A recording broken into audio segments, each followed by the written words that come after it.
A 17-year-old arrested in connection to Sunday's mass shooting in Brooklyn. How his case is bringing back stronger calls to address juvenile crime.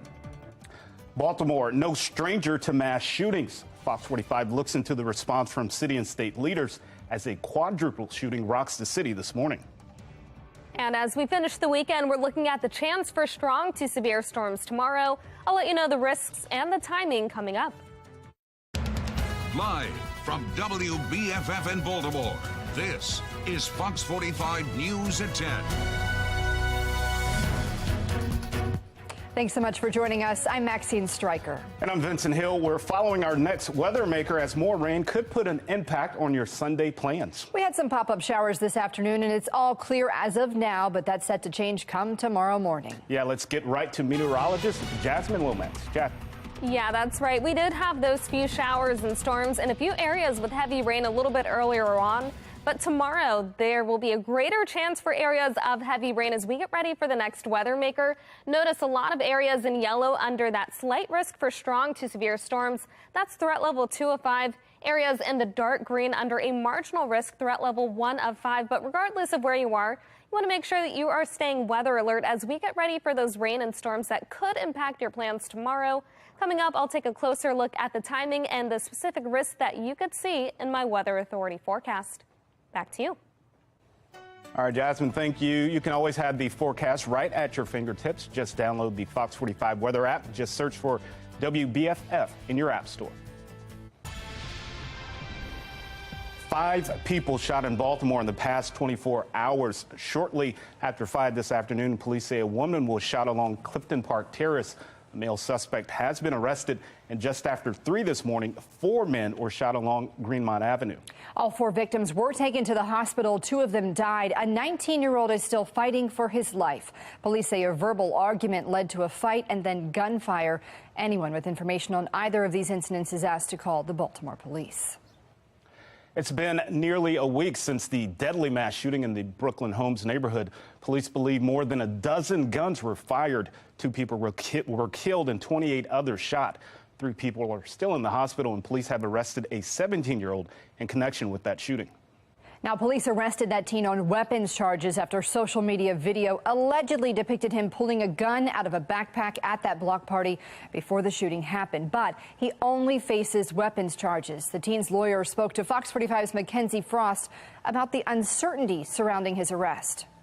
We don't know what it was. We don't know if it was a real gun, if it was a toy gun. We have no idea what it was. Okay. And until we do know what it was, it's very difficult to basically make guesses. We don't know what it was. Have you asked him? I have asked him. What did he say? We just don't know what it was. He said he doesn't know.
Of justice about what led to an apparent breakdown between Monzi and police. Questions about who knew what and when as a timeline begins to emerge of the day 2 people were killed, 28 others injured in a shootout at a block party in South Baltimore. Councilman Mark Conway calling for a hearing into communication between city agencies and law enforcement and their subsequent response. This after leaders with Monzi confirmed staff from Safe Streets, the city's gun violence prevention program, were present at the Brooklyn Homes block party and in fact de-escalated 3 to 4 disputes earlier in the day. If, when, and how that information was relayed to Baltimore police, not clear. you have to ask the question, why did they leave if they had already mitigated 4 or 5 beefs prior to that? So why did they leave? And in leaving, why didn't they inform someone that there were weapons there or there were beefs there and these things were going on? It's hard to think that in the midst of having 1,000 people, almost 1,000 people out an event that no one from the police department knew. Discharging a firearm, 8:15 Herndon Court, people shooting and fighting at the location. Anonymous caller. That Saturday, dispatch audio indicates BPD was alerted to fights and violence in the housing development before multiple people were shot. But a sergeant saying not to go alone toward the crowd. And we're coming, Fox is overhead. Do not go into the crowd by yourself. Councilman Conway, who chairs the Public Safety Committee, is calling on police, the Housing Authority, and leaders with Monsi for answers. But the other part of that is we're investing a lot of resources into Monsi, into Safe Streets, into these other organizations and agencies. And what we're not getting is the result that the community needs to feel safe. Hannah pointing out there aren't any answers that can change the facts for the people living in the Brooklyn Homes community. 15 of those injured are minors. And as of Saturday morning, BPD tells FOX45 3 of the gun victims are still in the hospital. One of the things that I think people lose sight of is the impact of the victims. So now you have 28 families that are disrupted, 30 families technically that are disrupted, 2 that will be planning funerals. City Council is set to hold a hearing on what happened and the communication breakdown between Monsi, Safe Streets, and police. That is happening on Thursday. We'll keep you updated and give you the latest from that hearing here on Fox 45. Taylor Stewart in the newsroom. And investigators say at least a dozen guns were used, and with 30 victims, it makes the biggest mass shooting in recent memory in Baltimore. But last Sunday's events are still part of a disturbing trend here in the city. Victim. You could be advised we have another adult female, number one female shot in the left leg. After victim. 21 to 23, can you come back around with me? I got another one down here. 30 people shot, 2 dead at a mass shooting in the Brooklyn Homes area of South Baltimore. Mayor Brandon Scott hours later. It's a mass shooting. We want this shooting to be treated just as it happened in rural America. And Senate President Bill Ferguson. This is insanity. This cannot be the society that we are expected to live in. But for Baltimore, mass shootings have become way too common. Not 1, not 2, or even 3. Baltimore police received a call of a shooting with multiple individuals shot right here in the parking lot. But 10 mass shootings, injuring 63 and killing 9. Second and third in the country to only Philadelphia with 11 and Chicago with 16.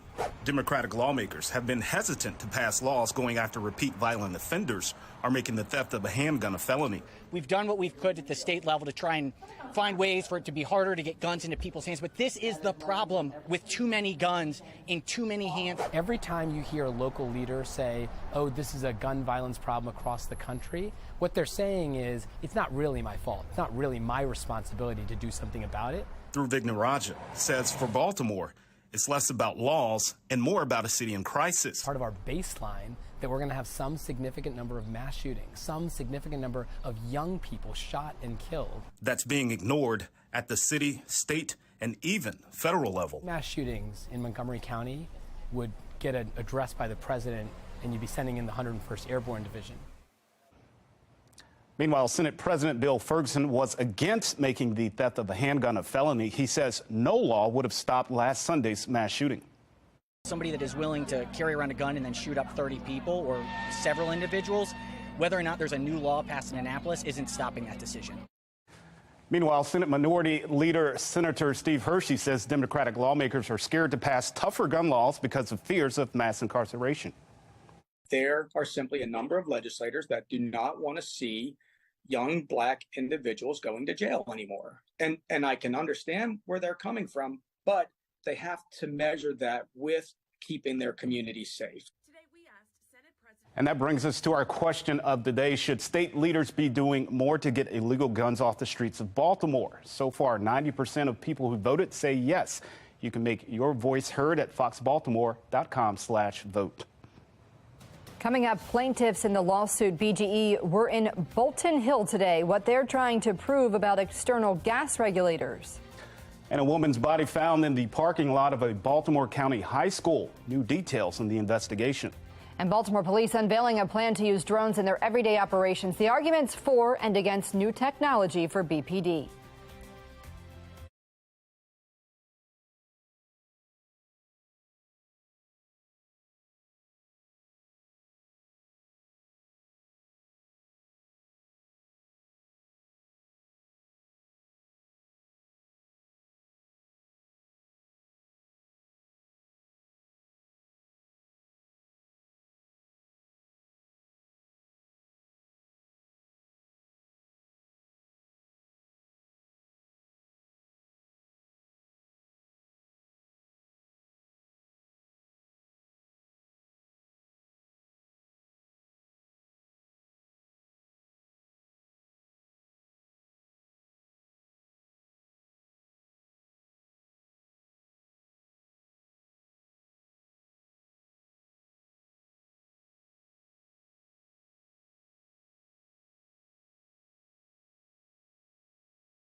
Plaintiffs in the class action lawsuit against BGE are getting a tour of Bolton Hill, where the utility company installed less intrusive internal gas regulators in the neighborhood. They're an alternative to the external regulators BGE is trying to install across the city. Prosecutor Thiru Vignarajah says the point of the tour is to show why internal regulators are the safest option citywide. He also says residents who got a choice between external and internal meters overwhelmingly chose the latter, with West Baltimore residents allegedly not getting a choice at all. Neighbors that were so frustrated with the lack of choice they had. The option to them, the only option to them, was exterior regulators. They were told that there were no options, but they knew better. They actually visited Bolton Hill, this beautiful historic neighborhood, just like theirs, and saw much more discreet, much less intrusive, much safer options that this neighborhood was given just months before BG&E and its contractors came to North Smallwood. That tour coming just one day after a judge temporarily extended a restraining order for 60 days prohibiting BGE from installing exterior gas regulators. A hearing that was initially set to happen Monday has been postponed to September. In a statement, the FOX45 BGE confirms it will comply with the court's decision, but the company says the work was reviewed and approved by the Maryland Public Service Commission and granted a permit from the city. Police say a 45-year-old woman's death in Baltimore County is now being investigated as a homicide. Lakeisha Wheeler was found slumped over her steering wheel in the parking lot of Pikesville High School. Police say they found her just before 7 p.m. last night. She was pronounced dead at the scene. Anyone with information is asked to call Baltimore County Police. We're learning the Metro subway link shut down between Owings Mills and the Johns Hopkins station will remain in effect through Monday night. This comes after an electrical fire at the Owings Mills station on Friday. MTA will conduct a thorough investigation of the fire. A bus bridge will remain in place to accommodate riders. One Powerball player could become a multi-millionaire tonight. How much tonight's jackpot is and the plans some have in mind if they win the prize. And a former Charles Manson follower may be soon out on parole, while the governor of California, Governor Newsroom, says he won't block her release.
Making headlines, 6 teenagers injured following a shooting at a party in El Paso last night. According to police, it happened after an argument broke out between two groups at a high school party.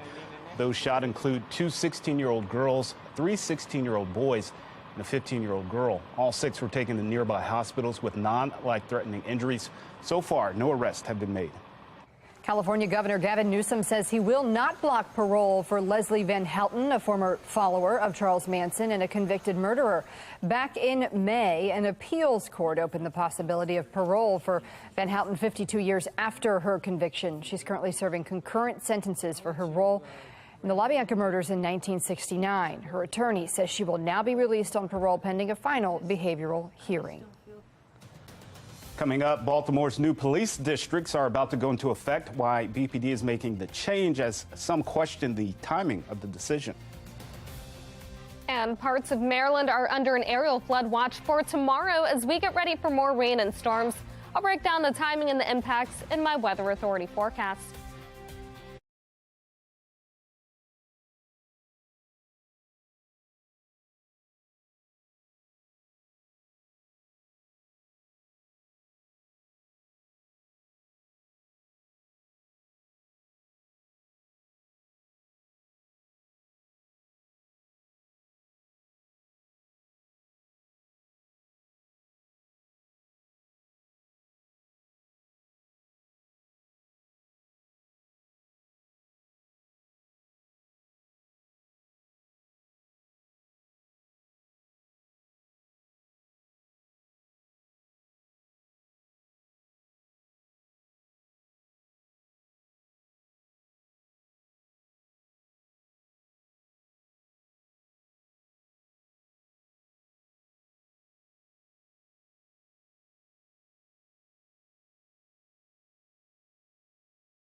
We are getting ready for the next weather maker, and unfortunately, it means rain and storms as we end the weekend.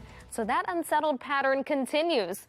Current temperatures at 79, and we're mostly dry and mostly cloudy now. Across the rest of the state, we're mainly seeing the 70s. Hagerstown, the lone spot in the low 80s right now. But notice, it is mainly dry following the showers and the storms that we had a little bit earlier on. Now, as we get ready for those showers and storms tomorrow, we are looking at an aerial flood watch for all of the areas in green, and this runs through tomorrow night. So we're talking the chance for areas of heavy rain, and possibly that could lead to instances of flooding. So you want to make sure that you are staying weather alert and have multiple ways of receiving any alerts that may be issued tomorrow. Now we're keeping watch on this warm front as it lifts north, and then the cold front extending from that low pressure system.